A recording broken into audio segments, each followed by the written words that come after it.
help of Florida Senator Marco Rubio now. It now looks like Republicans have the votes needed to pass their tax cut bill. How big of a victory is this now for the president?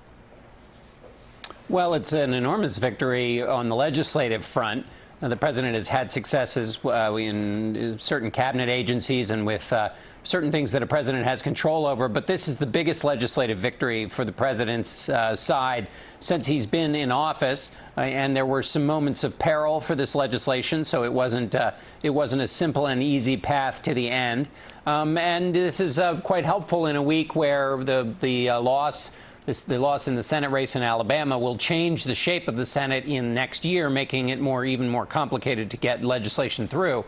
So it was a good week to end on a strong note after a bit of a down note for the president in that Alabama election. When you mentioned the Alabama election, of course, the president had backed Roy Moore, who was accused of sexual molestation, including once with a minor.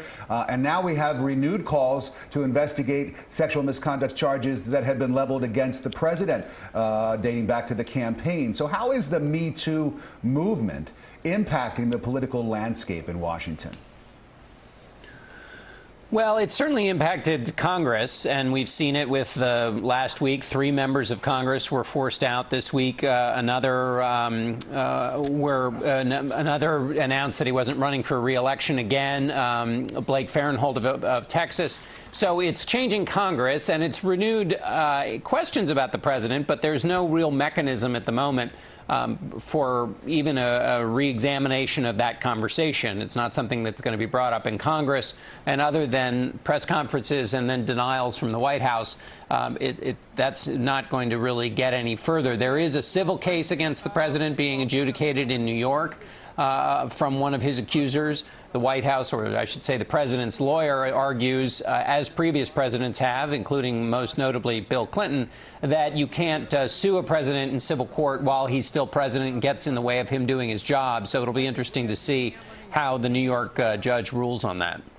And today we saw the president tweeting negatively about the FBI and then hours later speaking nicely to a group of new agents at FBI headquarters. What is the strategy here? Is there a strategy here as the president continues to criticize our intelligence and law enforcement agencies?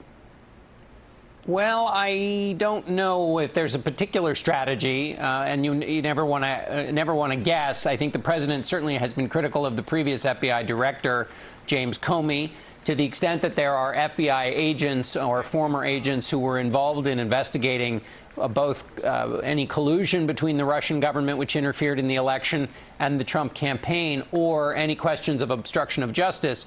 You could imagine, and you've seen certainly the president in other areas, try to delegitimize the investigation that's going on.